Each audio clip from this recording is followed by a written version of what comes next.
Hello and welcome to the Monday Market Update. I'm Nash Paradise, Director of Sales at U Mortgage, and I'm thrilled to have with me today my good buddy for many, many years now. So many years, I don't really want to talk about how long we've been doing this together, but I've got Andrew Cady from sunny Florida. Thrilled to have you with us. Andrew, how you doing this morning? Doing amazing. It's a great Monday. Always love kicking it off with a Monday market update. So happy to be on.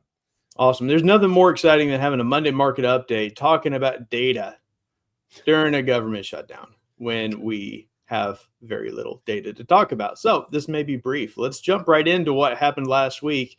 And I could kind of say more importantly, what didn't happen last week. So last week should have been a really interesting week. What do we not have? Well, we don't have the Bureau of Labor Statistics. That is shut down right now as part of the government shutdown. So big jobs report, didn't get it. ADP jobs, neat. Should have been a bigger, impact. It came in negative 32,000 from a projection of 50,000. That is interesting. It's fascinating. We are not growing jobs right now. And what I think is interesting on this too is the revision. The previous months, we were showing 54,000, but that was revised to negative 3,000. So jobs are going the wrong direction. Rates should have responded to that. But what we learned is that while ADP is a lot more accurate than the Bureau of Labor Statistics is, investors don't care. Bond traders don't care. It is a leading indicator of what we're about to see when we get the big jobs report, but it's not enough in and of itself to move the market, which is why we were pretty flat last week. Let's talk about what's going on this week, which is also a lot of nothing. You can see there's a lot of things that have been pulled from this sheet because, hey, government shutdown. We don't have a lot of things going on. We've got, the big news is Friday. We have Michigan Consumer Sentiment Index. That's not really, which should be CPI data. Like we should be getting consumer price index. We should be getting inflation data, but no, nothing. Hey, no, Michigan Consumer Sentiment Index. There's nothing sexier than, hey, let's talk about, let's call up your realtors and go, hey, I want to talk about what happened with the Michigan Consumer Sentiment Index. Yeah, no, a lot of nothing going on this week, and there's not much to talk about. So what does this mean for the Fed? What does this mean for the Fed funds rate, and where are things going? I think we can say with pretty definitive certainty that we're going to see our next interest rate drop in October. We've got 94.6% on that. What we normally like to look at are the changes in these numbers week over week, month over month, and see how things are adjusting. But without having this data, everything's been pretty flat. But I find it interesting, Andrew, we are still looking at going back to back on interest rate drops to the end of the year. Any thoughts on that? I think it's what needs to happen. And I think, as much as we all want the Fed to come out and just cut rates, too much of a cut too quickly can be a problem. We're gonna lead right back into inflation. And so there needs to be a gradual come down of the interest rate. And the thing I thought that Jerome Powell said, ironically, I don't give the guy credit for much, but he said pretty eloquently in his last press conference was a 50 basis point cut would be reserved for if we needed to urgently move the markets. Until we would urgently need to move the markets, it will be 25 basis point cuts. And I actually tend to agree with that. I think if we could have more systemic cuts, consistent, every other or every Fed meeting by small amounts, the market's not going to go into these knee-jerk reaction moves. So I do think we're in for an October and probably a December cut. Yeah, so slow is smooth and smooth is fast. Smooth is what we're looking for. Smooth is balanced, you could say. And, we have a lot of history to play off of on this, and that what happened last year, in September, we saw a 50 bip cut. And what happened after that kind of threw the markets a little wild. I mean, when the Fed is too late to respond, that's not good. And to give the Fed a little bit of grace in this, jobs numbers have been trashed. Jobs reporting this year is awful. Almost 1 million job revisions. That's not good. When you don't have accurate data, it's hard to know how to forecast things when you have a dual mandate of employment and inflation. And it's a lot easier to make sure the inflation numbers are correct because there's so many different agencies reporting so many different things, so many different ways, and we can feel that. The consumer sentiment means a lot more as it relates to inflation, but jobs, I don't think it feels like bad jobs right now. And I mean, I get your impression there, Florida. I know here in North Texas, shortly after COVID was going on, you started to see a lot of people looking for work, a lot of people, having a hard time, finding jobs after that initial surge of employment came. You saw where it started to turn back a little bit. And then even thinking back, I know, Andrew, you've been doing this a long time, 2016, 17, 18, we saw periods of time where employment was definitely lagging and you could feel it in the market. I don't really feel like we're seeing the sagging employment, but all the data suggests that we are moving the wrong direction. What are your thoughts on that? I tend to agree. I mean, I also think it's very industry specific. I work a lot with first responders, veterans, that type of thing, and obviously when you get into health, that's an industry that's not going to be impacted at all by economic downturns. People getting sick that isn't dependent on a good or a bad economy. So your health industries. But where I definitely have seen it of recent, for instance, I was working with someone that was a manager, kind of a regional manager in the hospitality industry, out of a job and has been actively seeking employment now for 3 months. Their home buying is on hold. And I do think certain industries we're seeing the weakening on it. But going kind of back to what you were talking about on ADP, it's actually shocking to me that the market doesn't react more to the ADP numbers. When we have seen the history of how bad the BLS numbers are, when you take, what was it, a 911 or 918,000 job revision. Now, keep in mind that revision was on top of the already revised numbers. These numbers have already been revised lower and then lower again. And then you just wipe out 52% of all the job gains for the previous 12 months. It shocks me that the ADP has been showing this way ahead of what BLS has been saying. So you would think investors would get smart and say, wait, ADP's been saying this for 6 months.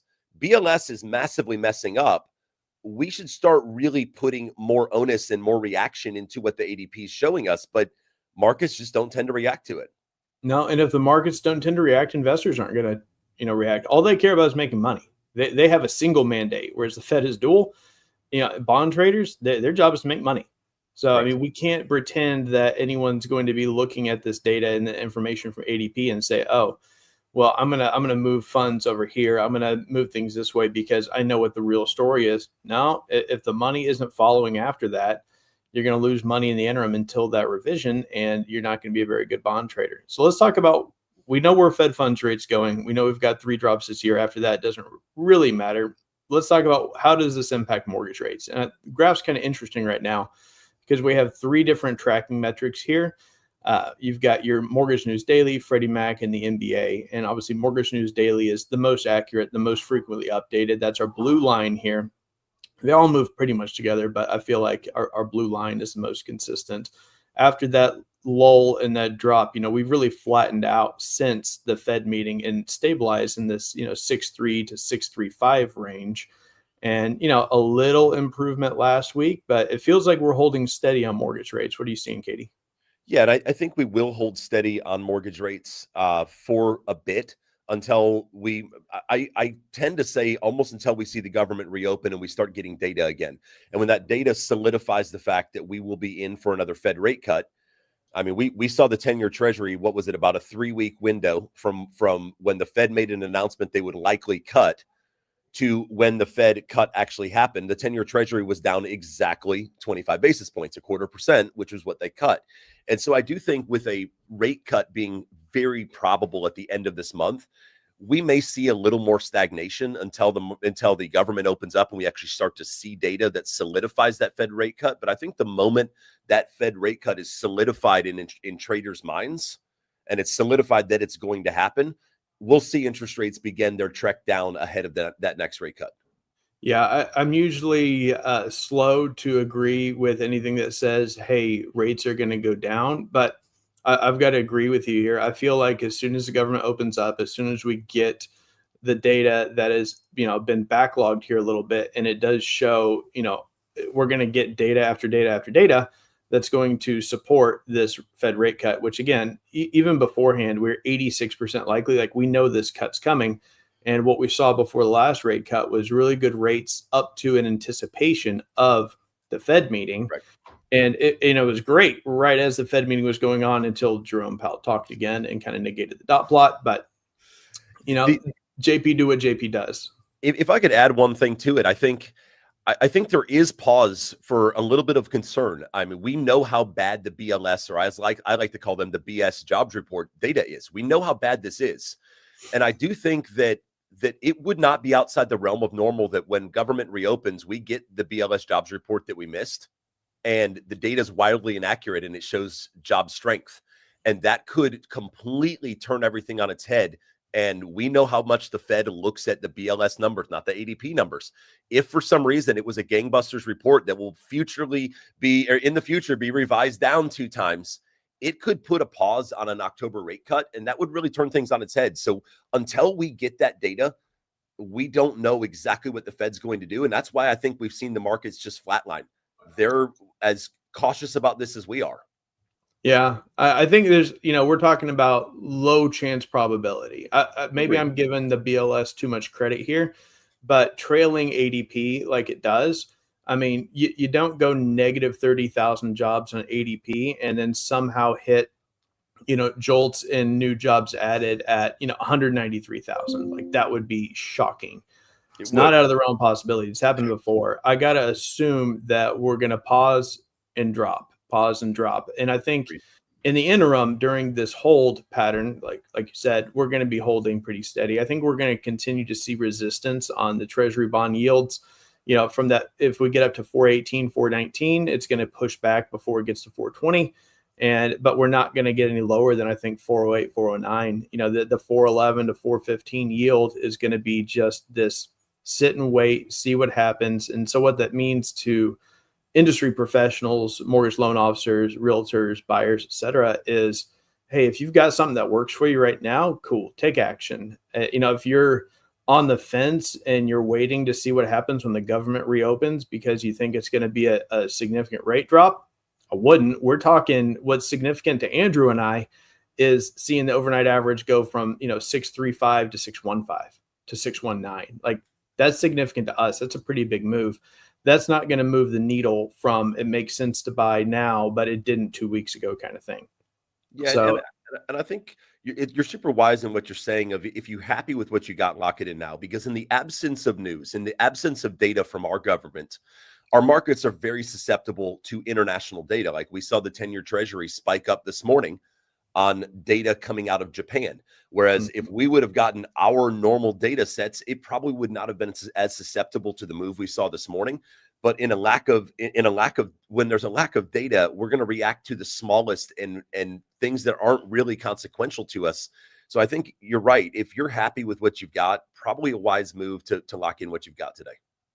Yeah, Japan, EU push yields higher in both sessions. But again, you think about where the interest rates are in Japan and the EU, a lot lower than the US right now. They've already taken moves from their Fed. They're going to be, if we look at them for action, I mean, it's going to be a different type of volatile.